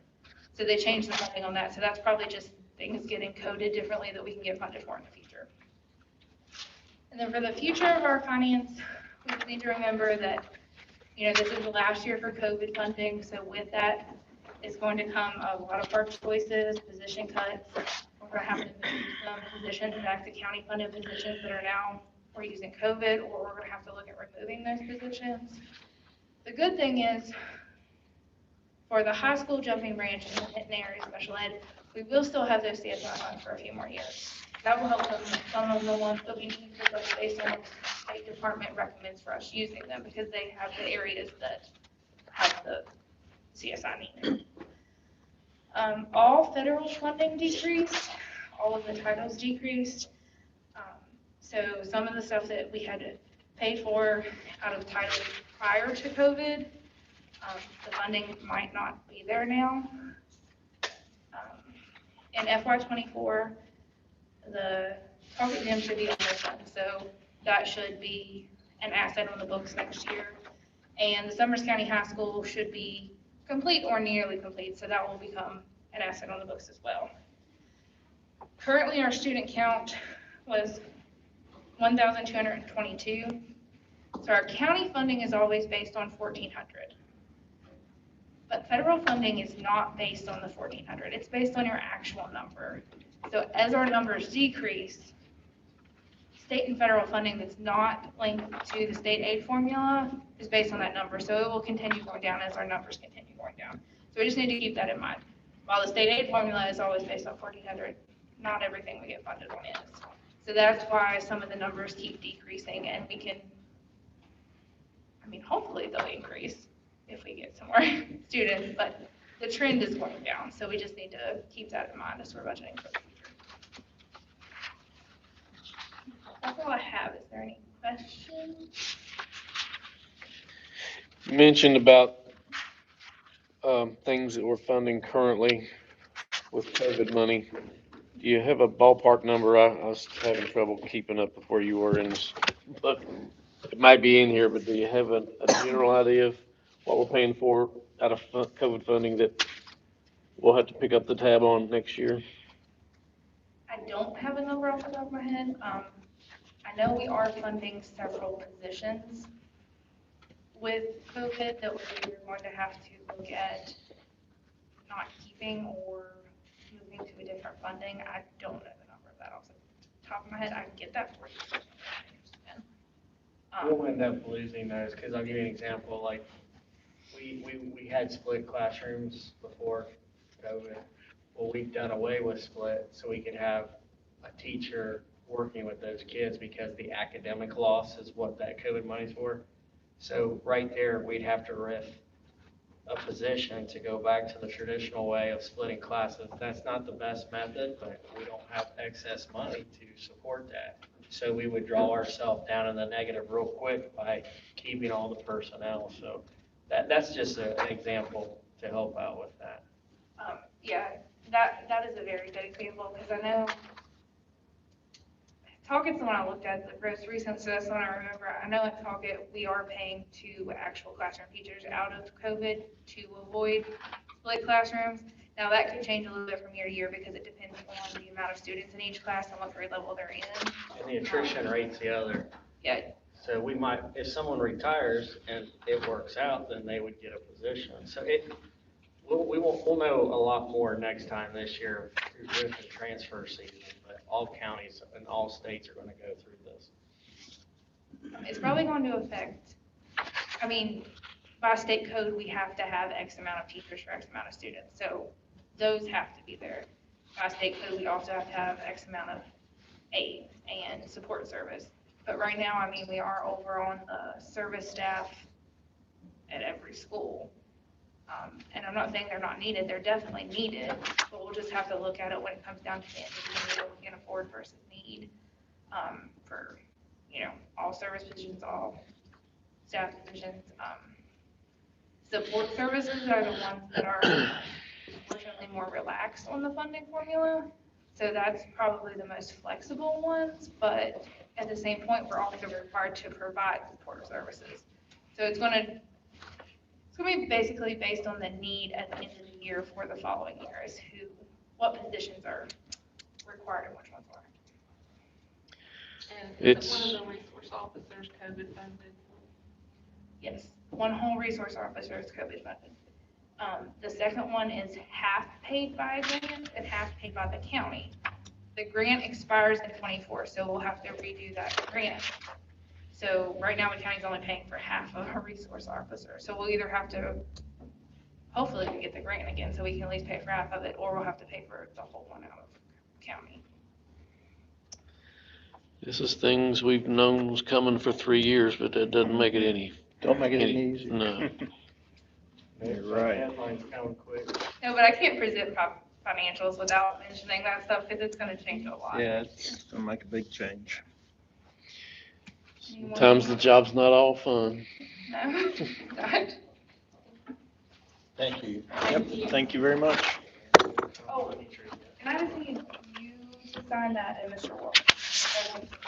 You, let me give this to you real quick. I don't know if before the meeting's over, if you can make that change. Yeah. Okay. If you can't, I can make an arrangement to sign it tomorrow.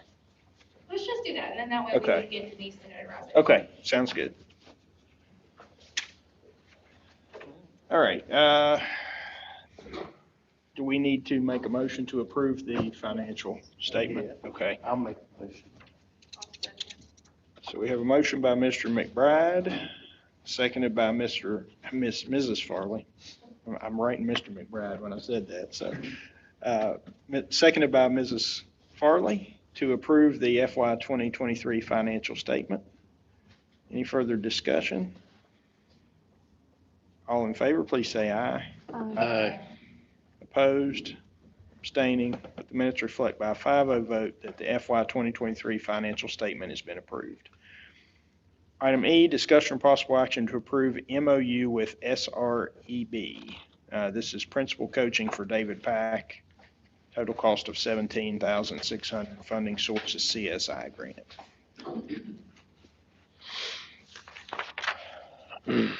I'll make a motion, we approve the MOU. Do we have it? Did I see it?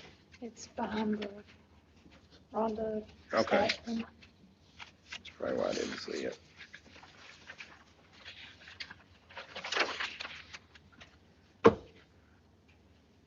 So how does this differ from the mentoring and also what the state offers in their leadership? This one is a little more intensive, that's used in our southern region, and they have more resources to pull from. And nothing against Mr. Pack, but his background is more towards the CTE secondary, not that he can't be at the elementary level. Dr. Green did that. His experience was at the secondary. He went down the elementary. We just want to provide resources because the state's given us this money. This is a way to spend that money and get him a one-on-one person who's not even from the state to say, here's a different viewpoint and here's what we have seen best practices with principals across the southern part or this region with the SREB. So it's a little more intensive training for him since he's never been a principal and he's more of a secondary person. Doesn't mean he can't handle the elementary. Is that pretty much this, guys? Unless you have anything to add. Okay. So the CSI funds, in order to spend them on something like this, we have to get them approved through the state, or do we not?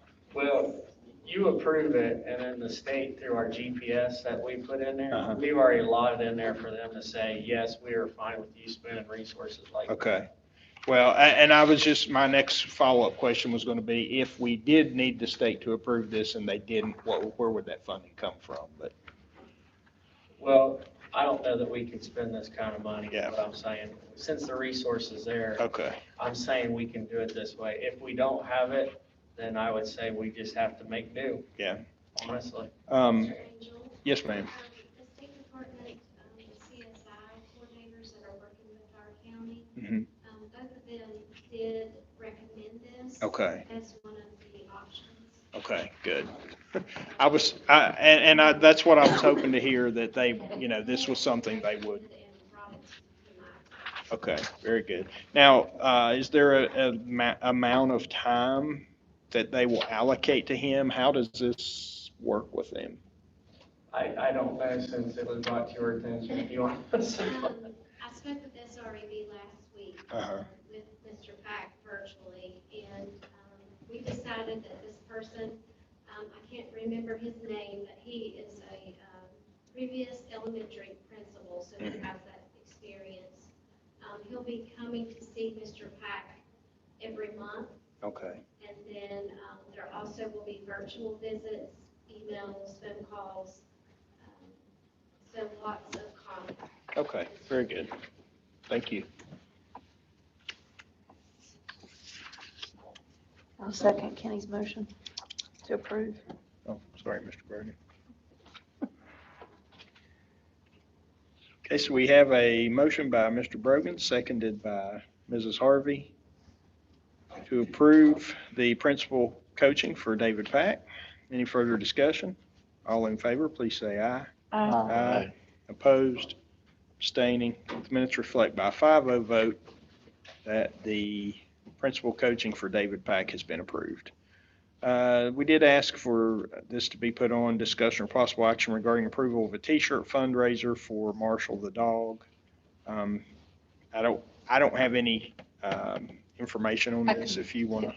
Yeah, so I was approached by Mike Gore, who's a spouse to Sonia Merle and counselor at Hinton Area Elementary, and he would like to donate T-shirts that are made up to help raise funds towards Marshall. I believe it's Marshall's recertification and his handlers, and any additional care that either the county or the grants that we've allocated to help support Marshall.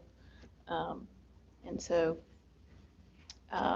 based on our last training in Charleston, wanted to, Angel Gum, principal at Hinton Area, is aware of this and is okay with it. So we as a board, just if we want to vote on whether to approve this or not, so that this is a recognized fundraiser and not just some ordinary random person on the street saying that they're raising money for the schools. Right. That's it. And so that would be because Mike is not affiliated with the schools. Gotcha. Okay. And then you had sent me some guidance for fundraisers. Yeah, you don't have to take any action Okay. on that. Okay. But it's funny, when we first met with the First Lady, we asked the questions of, how do you take care of this? She said it's your responsibility. And so there was multiple examples of, you can do fundraisers, you can try to get in kind from, let's say there was a dog groomer here who said, I would love to do this pro bono. That's fine, that kind of stuff. So like Mike Gore donating shirts, that's wonderful, because we have it on the books and it's going to go for Marshall's care. So Yeah, it's not and that's kind of what I was thinking by at least having it in the meeting here. That was kind of my thinking too, by at least having it on the agenda here, the public's aware as well what the fundraiser's for. And as you mentioned, it's just not someone off the street raising money. So, okay. So thank you for the update on that in the discussion. Item 11, personnel. Ms. Farley, would you like to? Oh. You're at your steps in this evening.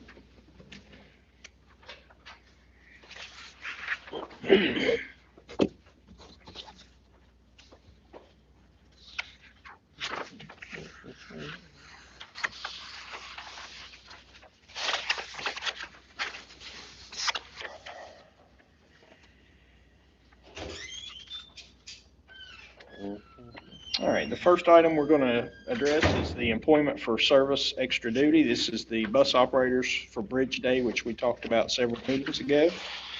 So we have before us the names listed of the 6 drivers, and that'll be funded by the Fayette County Chamber of Commerce, and the salary will be based on their daily rate of pay per West Virginia code.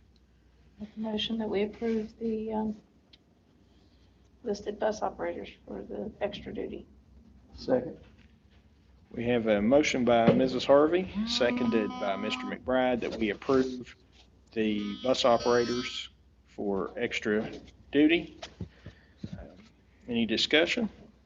All in favor, please say aye. Aye. Aye. Opposed, abstaining. Let the minutes reflect by 4-0 vote that the employment service extra duty personnel have been approved, with Mrs. Farley recusing herself. Okay, we have before us now the remainder of the superintendent's recommendation for personnel. All these names have been posted according to the requirements.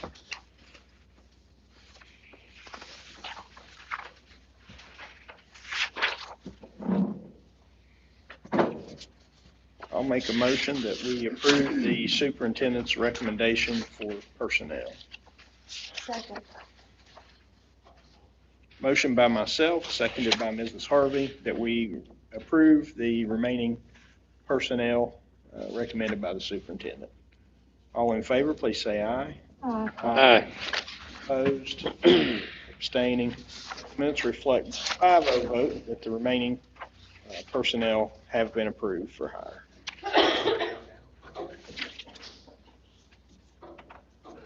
All right. Item 12.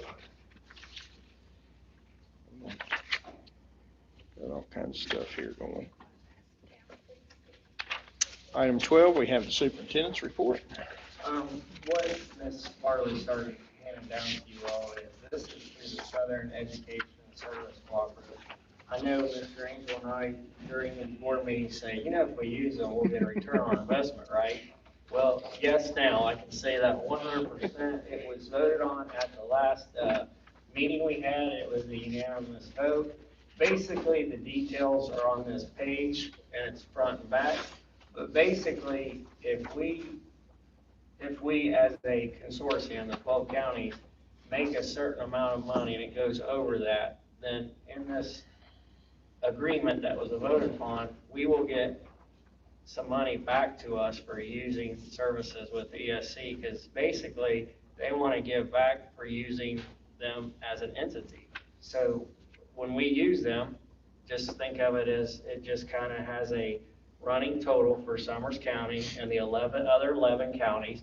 And if you are a county that doesn't use them, then you're not going to receive any of the dividends, and that's the language that's used in here. Mr. Butcher, that's Darren Butcher, the CSBO for Raleigh County Schools, that's where the money is sitting, and he watches over that. He did a report on this, and here's all the terminology in here with the 12 voting member counties. That basically anything above 4.2 million will be distributed to the 12 voting member counties based on the usage. So if you use them quite a bit, then you should get a little bit of money back. And then what we understand with the questions that were asked, is that money earmarked for anything specific in your county? And I think basically the answer is it goes back to the general fund. But here's how I'd look at it. Let's say, for argument's sake, we use them for a lot of technology. I would say that if that money comes back, we would just put it with the technology budget. I'm just using an example. I'm not saying we have to, but we might want to see what the first year does, and once we get that money, that'll probably be a work session item for next school year to talk about it. I think this is a good return on investment. So when Mr. Angel and I, who are voting members on the council, we keep talking to you guys kind of in code here, we are going to get something back, aren't we? I can say yes now, it's been voted on, and it has been approved by the council to bring money back to the county as long as you use it. It could be a little bit of money. It could be a lot depending on your usage rate, because every year you might have something different that you might use the ESC for. So that's basically that part of that. Does anybody have any questions? Because if they're tough, Mr. Angel will be able to handle them, because he was there too. Yeah, I was glad to see this policy come about. And for clarification, if the SESC offers a service, we're not required to, as far as it, depending on the amount, they've already been through the requirements that the purchasing policy has for approval. Yeah, so that saves us from having to go through that whole process. Yeah, and what happens is they do the state bid, like, you know how we buy stuff from like Tips. They can also get involved with that too, and it's a quicker process, but they have to follow 8200 like we do as well. But sometimes it's quicker to go to them like it is for us with, I'll just use like Amazon, not that I'm promoting now, I'm saying we can use them because it's through the state bid. So the ESC can be like that as well. But I don't have anything else on that part unless you want me to go on anymore. No, I think good. Okay. I think it's good. The other thing I wanted to go over, you guys, before Mr. Kuhn, I want to yield time to him, but the construction. If you would go out back tonight, you could walk 100 feet of brand new footer. That's all out there, all the rebar setting in there. It's going to take a day or two so they can let it cure and then put some block down. So far, everything is now, from what I heard today from our clerk of works, and I really trust Roger, all the measurements are good, even on that one wall. I wasn't sure at the end of the 6th grade. It is not off any inches at all. It's moving forward. At our meeting, Joe Cuban, who is basically overseeing our construction, said that they're going to try to pull masons from other companies if they can, because if you haven't noticed, there's a lot of block that needs to get laid. And the question was temperature and bad weather. But, you know, I've talked to a gentleman you're married to and your brother-in-law that laid block, and you can only push those guys so much, and they need to rest. That block is not light, and that is not an easy task to do, especially as you get higher and you're moving your body. And there, even if it's not hot weather now, that's a lot of block that's going straight up about 40 feet high. That takes time, and you want to measure it and get it right, because you guys remember 12 inches on the lot. But long story short, you can only work the block guys and gals only so fast, because let's say they do want to work overtime, you still might pay for it, because even if you take a Sunday off, your body has to recuperate. That is a hard job, and that's very laborious to the body and your joints. So they're going to look at trying to pull other block masons in to help out. But right now, we should be recovering as quickly as we can. I know it's going to take us back a little bit, but I'd rather pay now than later. Because one of the questions you all asked, what about 20 years from now? Well, I feel much better. It's 18 inches wider. It is 18 inches wider, footer. I feel much better about it. So, anyway, do you guys have any more questions about that out back there? 'Cause I feel I'm almost afraid to bring this up, but is everything being done to make sure that the PSI ratings are where they need to be? Yeah, that concrete's coming in much better. We don't Now, I'm need not worried that. about it like I was at the beginning. Now we're meeting all these requirements. That's not an issue. They test all that, and it has to be done. Matter of fact, when they pour it out, I see one of the guys going over there with the bucket, and they got to make sure it works. You're right, Mr. Brogan, because if not, that's the foundation. You're right. But no, it's coming back fine, and they'll give us reports as it cures more. We're good. Yep.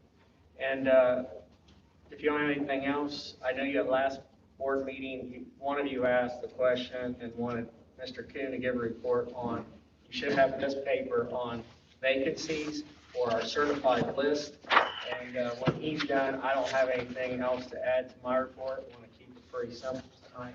Mr. Kuhn has given you guys a pretty good colored paper here to go off of, so everybody's thinking here. All right, well, I gave you a chart that kind of goes into the weeds a bit. But I look back on my notes, Mr. Angel, and I think your question was, how many classrooms do we have that aren't taught by a fully certified person? That was the question. So is that what you were getting at? Yes, yes. We have that here. So I'm going to use the high school as an example. I won't regurgitate the numbers. I'll just show you my thought process with this chart. The bottom right column under the total is the total number of classrooms at the high school with someone either on an alternate track to certification right now who has not finished it, or a vacant position. So essentially, it's the orangish color plus the green equals the total. Okay. Now, there's a couple of notes there to keep in mind, especially at the high school. Our CTE, we have some CTE teachers that are technically on a first class permit because they've come from an industry. And in CTE, for example, you have, if you're in a masonry class, you are a certified mason. You come into the CTE program and you take the classes to layer the teaching aspect onto your expertise from your credential. That's a very common practice. I don't know of any masons or a lot of contractors that have a certificate. It doesn't happen. This is how we get CTE teachers. So when I have a star beside those totals, when you take that into consideration, that number in light of that would seem lower. Okay, so that's just something for you to think about. So those are the high school numbers there. The Alt-Cert program is our county-based agreement with Marshall University. A first-class permit is a master's degree. They're getting that certification to a master's degree. So those are the areas that we certify teachers through on an alternate route. I want just that note there at Hinton area. One of the special ed vacancies that we have is staffed by a fully certified teacher. It's a retired teacher that's been there several years. That position's been posted, and since I've been here, I've never had an applicant for that position. But we are very fortunate to have that teacher in that position. You see those at Talcott. Everyone is certified. There are just vacancies there that happen because we had numbers that we didn't expect. And Jumping Branch is full of zeros. So that's a good thing. Are there any specific questions you have? Let me cover. No, I think you've covered it pretty thoroughly. This is what I was hoping to see, so that's,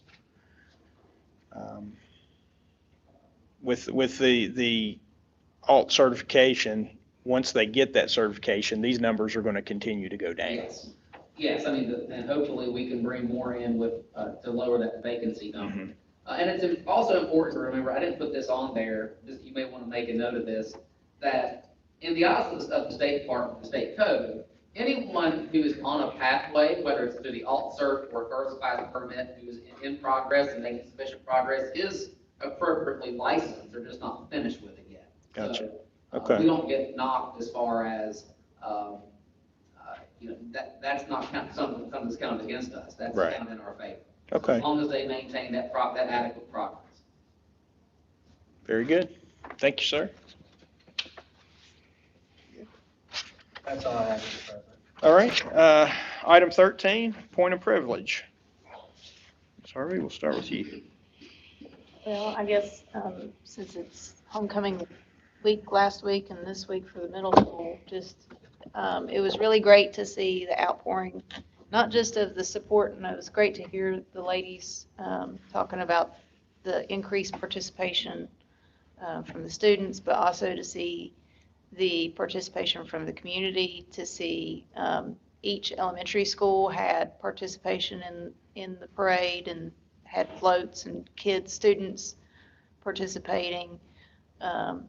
It was really great. It was also a very nice class act to the students, the cheerleaders and players, coaches, and staff to recognize the young man from Midland Trail as well.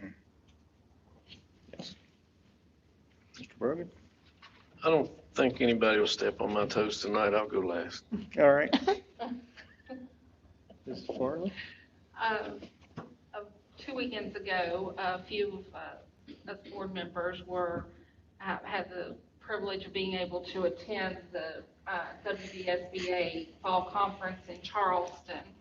And they had some really good sessions. A couple of us were there in person and some by Zoom. But all of us received packets of information so that we could stay abreast of everything that's going on. And we came away with a wealth of information. These conferences are always very helpful, and I've actually had the opportunity in the past to be able to refer back to my packets if I had questions about things, policies and so forth.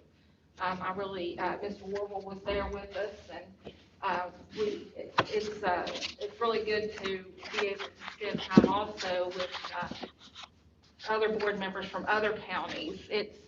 It's nice to hear, to see them celebrate things going on in their counties. And it's also nice to know that we aren't the only ones that have things to deal with. But I just wanted to say that I enjoy having the opportunity. It's a privilege to be able to go to the conferences. Right? Well, I just wanted to also speak on the three ladies that are working on that. I want to thank them, not only them, but the rest of the staff, the teachers that are buying into it. These are going to be two really good programs for our kids, teaching them the right way to grow into an adult.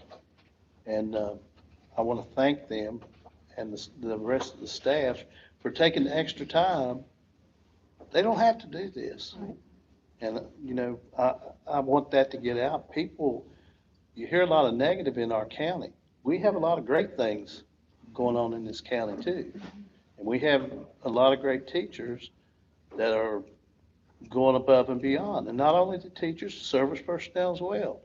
They don't have to do a lot of the things that they do, but they go that extra mile to make sure that our kids are provided for. And I just want to say thanks for doing that. All right. Thank you, Mr. McBride.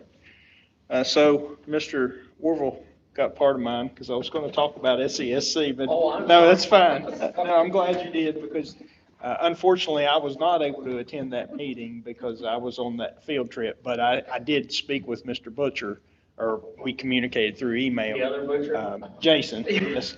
We communicated through email, and he did inform me in that email that that had passed. He also, as we talked about in one of our previous meetings, the SESC is working on some dental insurance, I believe it was. That is dental and eye. Yeah. So he did tell me that I had mentioned to you all that they would come do a presentation or would do a remote presentation for us. And I reminded him that we would like to have that presentation to see what we can offer to our staff members here. He responded back that there was one item they were still working on that I guess during the process of getting this together, they had turned over. So he said in the very near future, within the next couple days, they should have that resolved, and then he would pass our county on to Mike, the individual, to give us, provide that information in a presentation for us. So, that's something we've talked about for some time, is wanting the ability to provide some things for our staff members here that we haven't been able to in the past due to funding and things like that. So again, this is just a great opportunity possibly for us through the SESC to be able to provide that for our staff members, hopefully at a reduced cost. So that's where that group of 12 counties working together benefits us probably more than some of the larger counties, but hey, we'll ride that coattail. That's right. It's kind of like that little fish hanging along with a big shark. That's right. That's what we are. Yeah. And just, to add on to some of the accolades, I have had some very positive feedback about how things are going here at the high school.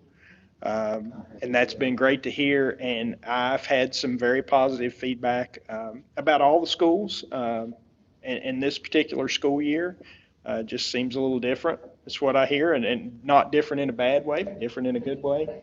And I heard from that Mr. Pack, they have fallen in love with him at Jumping Branch. And I knew that he had a personality that would fit in well there. And I'm anxious to see how he does with his new mentor there. So just how many maroon polo shirts I bought in the last 2 weeks. But just a lot of encouraging things we're hearing through the community on how things are going. So, thanks to our staff members, all of our staff members in the county, the board office, and my fellow board members. Now, Mr. Brogan, I'll turn it over to you. This is going to be a little different, but I feel like that it's merited. You guys know that I've give props to the board office and the superintendent for carrying on, especially through the summertime when you're somewhat all alone. But and I know this is certainly not anything expected, but I want to throw props out to our board president. Greg goes above and beyond at his job and the massive pay scale that he gets for it all. And I'm just going to throw this simple. This is very simple, but my email and my OneDrive hasn't been working for 2 months. We did that on purpose. Well, whatever. And I just mentioned to Greg yesterday, all I said was, do you have any files in your shared folder? Well, I got my answer and moved on. That was that. But this morning he contacted me and he was on it trying to get it fixed. And that's certainly not your job. And but that's just one of the small things of many that you do. And you're very appreciated, Greg. Yes, sir. And then thank you. I just want to throw props out to all of my other fellow board members. Just a few days ago, Renee gave me a phone call and asking for prayer. And first of all, I was just pretty humble for her to have confidence that I would pray for her need. And then on top of that, even more cool to me, I've got all 5 of you guys that I forwarded that same request on, knowing that you guys was going to all pray. And I think that's extremely unique, and I appreciate it. I appreciate all you guys. Thank you. And I didn't pay Kenny either. All right, discussion of next agenda. October 10th, 2023 at 5 PM. Any items we need to have on here? The only thing I changed is, I think we can have all future board meetings now at the board office. I think it's gonna be a little bit more intimate, easier for people to be there, and then it's just gonna be easier than to try to set up in a building that's full of activities. So we can do it there, and people will be able to, be accommodated for that, and I think you guys will like our new setup at the board office. Also, Mr. President, yesterday I held a DLT meeting. We're doing that monthly. I did meet with the sheriff because we're talking about safety concerns and character ed. I know I should have probably mentioned that in my report, but get going. But the nice thing in this DLT meeting is we have service and professionals there giving input to the superintendent, and then the superintendent can give input to the faculty senate so they can disclose information. So it's a two-way street, and like I told them, if you give me false narratives, my decision-making will become a false decision, and if you don't help us out, meaning me and the board, we can't help people unless people tell us the truth and give us honest feedback, even if it might not feel good. It's better to know what you feel so we can make things work for you as much as we possibly can. You can't always throw money at people, but you can throw solutions to help them out. And when people work in an environment that they enjoy coming to, they know that they're being heard by me and the board through this DLT. And it was nice to see all the people that came to that. And it was really great to see a mechanic who just listened. And when I asked Harv at the end, he goes, "I'm good." But it's just nice to hear from other perspectives that you don't necessarily hear from. So maybe at a future agenda item, I can talk to you more about how the DLT and maybe the character ed program that maybe with the sheriff's department, we can work to make sure our kids are understanding how to be a more appropriate citizen in our society, because everybody sitting at this table, I don't know who said earlier, but I think it was Ms. Cox, we're old to them, and their world was different. You know, you use that commercial that was on with the Heisman, with the Tiki Talk. That's what we say, because we're not with, but it is interesting to see how things are moving very quickly for us to catch up to our students, because they are smarter than what we ever can imagine at their young ages.